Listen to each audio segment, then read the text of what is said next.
সম্মানিত প্রিয় দর্শকবৃন্দ, আপনাদের সবাইকে আমার আন্তরিক শুভেচ্ছা ও অভিনন্দন।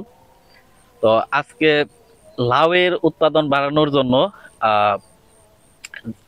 1G 2G এবং 3G কাটিং এর যে পদ্ধতিগুলা আমার কাছে অনেক কৃষক কৃষানি ভাই বোন যখন আমাকে ফোন দিয়ে জিজ্ঞেস করে, তখন তাদেরকে যখন পরামর্শ দেই যে 1G 2G এবং 3G আসলে জিনিসটা কি, এটা করলে কি উপকারিতা হয়, তো এটা স্বচক্ষে দেখানোর জন্য আমার ব্লকের আহ, পাকুড়িয়া ইউনিয়নের সাইদুর ভাই, হ্যাঁ, তার জমিতে 1G এবং 2G কাটিং করে যে সফলতা পেয়েছে তার একটা প্রতিবেদন স্বচক্ষে দেখানোর জন্য আজকে আমাদের জমিতে আসলাম।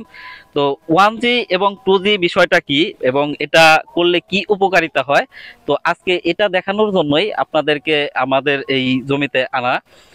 1G হলো, 1G কাটিংটা হলো আমাদের যে মূল গাছটা, হ্যাঁ, আমাদের যে এই যে লাউয়ের মূল গাছটা, এই গাছের যে প্রধান শাখা থাকে, এই প্রধান শাখার প্রথম যে গাছটা হয়, এটা 10 থেকে 12 পাতা যখন হয় তখনই এটার অগ্রভাগ, হ্যাঁ, এটার এই যে একটা মূল গাছ, তো এটার যে অগ্রভাগ থাকে, এটা অগ্রভাগ তো অনেক দূর হয়ে গেছে। আমরা যখন 1G কাটিং করছিলাম, এই অগ্রভাগ থেকে এই কেটে দেওয়াটাই হলো 1G কাটিং। হ্যাঁ, 1G কাটিং করলে আমাদের উপকারিতা হয় যে যে আমরা 1G কাটিং করে এই যে ব্রাঞ্চিং, এই ব্রাঞ্চিংটা প্রচুর বেড়ে যায়, শাখা প্রশাখা বেড়ে যায়। শাখা প্রশাখা বেড়ে গেলে কি হয়, একটা জিনিস হলো এই 1G কাটিং করলে 1G মানে প্রথম যে ইয়াটা বের হয়, আমাদের ডগাটা বের হয়, এটার কাজ হচ্ছে বেশিরভাগই দেখবেন যে এখানে কোনো স্ত্রী ফুল বের হয় না, সবগুলা বের হয় এরকম পুরুষ ফুল, এরকম পুরুষ ফুল দেখতে পারবেন। তো এই পুরুষ ফুলে তো আর আমাদের ফলন হয় না।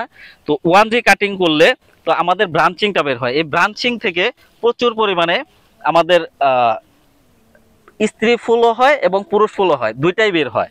তো এই 1G কাটিং এর পর যখন আমরা 3G তে আসবো, 3G কাটিং করলে প্রচুর পরিমাণে আমরা স্ত্রী ফুল পাবো। তো আমরা যে এই পরামর্শটা দিয়েছি 1G এবং 2G কাটিংটা আমাদের কিভাবে কি করলো, আমাদের কৃষকের কাছ থেকেই শুনি যে আসলে কিভাবে কি করলেন সাইদুল ভাই। আমি যখন লাউ বুনি আমার কাছে লাউ আসতেছিল না, তখন আমি কৃষি অধিদপ্তর তার আমার ভাই আমার স্যারের কাছে আমি পরামর্শ নিলাম। প্রথম যে আমার লাউর ডোকা, এই লাউয়ের ডোকা যখন 5-6 পাতা হয় তখন 1G কাটিং দিতে হয়। 1G কাটিং দেওয়ার পর তখন আমি 2G কাটিং দিই। 2G কাটিং দেওয়ার পর আমার কাছে এই যে লাউ আসতেছে, দেখেন আমার কাছে ভরপুর লাউ আসতেছে। এই লাউ আসার পরে এখন আমি আমার 3G কাটিং দেওয়ার চিন্তা ভাবনা করতেছি। এখন 3G কাটিং দেওয়ার জন্য আমার স্যারকে আমি ডেকে আনছি আমাকে পরামর্শ দেওয়ার জন্য। তো ধন্যবাদ সাইদুল ভাই, আমাদের অত্যন্ত একজন সুলভ এবং দক্ষ একজন কৃষক। কিভাবে যে সবজি চাষ করা যায় দেখেন আপনারা। তো এই যে জায়গা আমাদের চিন্তা ভাবনা থাকে যে আমাদের সবজি চাষ করার জন্য শুধু উঁচু জমি ব্যবহার করতে পারবো, এমনটা নয়। সাইদুল ভাই প্রমাণ করে দিছে। দেখেন আমরা উদ্যোগ নিয়ে বা সাইদুল ভাইয়ের নিজস্ব উদ্যোগে আমাদের জমির চকের একটা মাঝখানে এখানে চারপাশে কিন্তু ধান লাগানো, ভুট্টা লাগানো, এখানে আইসা নিয়ে কি সুন্দর একটা সবজি বাগান। আমাদের জমি নিচু জমিতেও চাষ করে, আগাম চাষ করে লাভবান হওয়া যায়, তার একটা দৃষ্টান্তমূলক উদাহরণ সৃষ্টি করলেন আমাদের সাইদুল ভাই। তো ধন্যবাদ সাইদুল ভাই। আর লাউয়ের উৎপাদন বৃদ্ধি করতে শুধু 1G এবং 2G না, বা 3G চাষ করলেই যে পারবে এমন না। প্রথমত আপনাকে দেখতে হবে যে লাউয়ের সঠিক বীজ বাছাই করতে হবে, ভালো বীজের মান নিশ্চিত করতে হবে, যে ভালো বীজ ব্যবহার করতে হবে। এরপরে আপনাকে সুষম মাত্রায় সার ব্যবহার করতে হবে।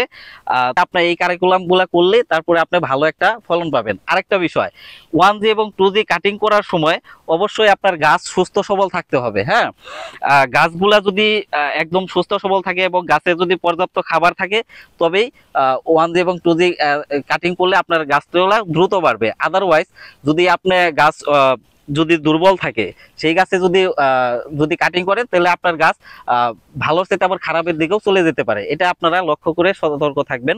এরপরে আমরা লাউয়ের আরো উৎপাদন বৃদ্ধিতে কিভাবে কৃত্রিম পরাগায়ন করা হয় সেটা নিয়েও আপনাদেরকে পরবর্তী কোনো এক ভিডিওতে দেখা হবে। তো সে পর্যন্ত আপনারা সবাই সুস্থ থাকবেন এবং ভালো থাকবেন। আল্লাহ হাফেজ।